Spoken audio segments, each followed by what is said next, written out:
Hey guys, ChatGPT-ய எல்லாரும் எப்படிலாம் use பண்றாங்க. ஆனா இவங்க கிட்டத்தட்ட 19 லட்ச ரூபாய் லோன பே பண்ண யூஸ் பண்ணியிருக்காங்க காய்ஸ். ஏஐ யூஸ் பண்ணி இங்க ஒரு லேடி வந்து அவங்க லோன பே பண்ண ஏஐ கிட்ட ஐடியா கேட்டிருக்காங்க. அப்படி ChatGPT என்னதான் ஐடியா சொல்லியிருக்கோம். இவங்க பேர் தான் ஜெனிஃபர் ஆலன். இவங்க அமெரிக்கால வாழ்ந்துட்டு வராங்க. இவங்களோட வயசு வந்து 35 வயசு.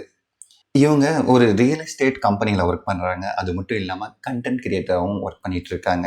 இவங்க ஒரு குடும்ப சூழ்நிலைக்காக கிரெடிட் கார்டு மூலமாக $23,000 அதாவது 19 லட்ச ரூபாய் வந்து கடன் வாங்கியிருக்காங்க. அவங்க சமீபத்தில் அவங்களுக்கு குழந்தை பிறந்திருக்கு. அதனால ஹாஸ்பிட்டல் செலவுக்காக அந்த கிரெடிட் கார்டை பயன்படுத்திட்டாங்க. அது மூலமாக அவங்களுக்கு ஒரு 19 லட்ச ரூபாய் வந்து கடனாக இருக்குது. அதை பே பண்ண முடியாமல் ரொம்பவே கஷ்டப்பட்டுருக்காங்க. அப்போ தான் அவங்க வந்து ஒரு நாள் ChatGPT கிட்ட ஐடியா கேட்டிருக்காங்க. ChatGPT ஒரு அட்டகாசமான ஒரு ஐடியா சொல்லியிருக்கு. அது என்னன்னு பார்த்தீங்கன்னா, ரொம்பவே சிம்பிள் தான். ஃபஸ்ட்டு நீங்கள் யூஸ் பண்ணாத அந்த ஆன்லைன் சப்ஸ்கிரிப்ஷன்லாம் வந்து டீஆக்டிவேட் பண்ணிங்கன்னு சொல்லியிருக்கு. அதாவது நெட்ஃப்ளிக்ஸ், அமேசான் அது மாதிரி நிறைய ஆன்லைன் சப்ஸ்கிரிப்ஷன் அவங்க பண்ணியிருக்காங்க. அது எல்லாத்தையும் டீஆக்டிவேட் பண்ண சொல்லியிருக்கு. அது மட்டும் இல்லாமல் நீங்கள் யாருக்காவது பணம் கொடுத்துருப்பீங்க இல்லையா, உங்கள் ஃப்ரெண்ட்ஸு, உங்கள் ரிலேட்டிவ், அதெல்லாம் யோசனை பண்ணி அதை வந்து ட்ராக் பண்ணுங்க அப்படின்னு சொல்லியிருக்கு.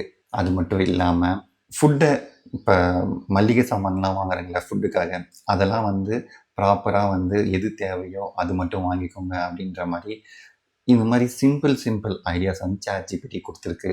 அது மாதிரி அவங்க அந்த 30 நாள் வந்து ட்ரை பண்ணியிருக்காங்க. வெறும் அவங்க ஃப்ரெண்ட்ஸ் கிட்ட அந்த கொடுத்தல் வாங்கல் அவங்க மறந்து போன அந்த அமௌண்ட் மட்டுமே கிட்டத்தட்ட 9 லட்ச ரூபாய் கலெக்ட் ஆகிருக்கு காய்ஸ். ஆல்மோஸ்ட் அவங்க ஒரு பாதி கடனை அடிச்சிட்டாங்க. அது வந்து அவங்க வந்து ஒரு இன்டர்வியூவில் சொல்லியிருக்காங்க, நான் 30 நாளில் என்னால் 9 லட்ச ரூபா அடிக்க முடிஞ்சிச்சு.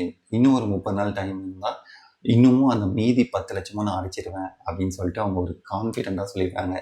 எல்லாரும் விழிப்புணர்வாக அவங்க வாழ்க்கையை வந்து நான் பயன்படுத்துங்க, தேவையில்லாத விஷயம்லாம் வாங்காதீங்க அப்படின்னு சொல்லியிருக்காங்க.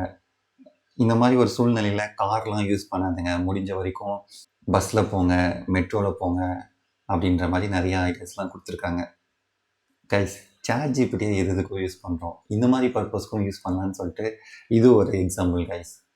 ஓகே, இந்த இன்ஃபர்மேஷன் வந்து கண்டிப்பாக உங்களுக்கு பிடிச்சிருக்கும்னு நினைக்கிறேன். மறக்காமல் லைக் பண்ணிட்டு போங்க, மறக்காமல் சப்ஸ்கிரைப் பண்ணிட்டு போங்க கைஸ். தேங்க்யூ.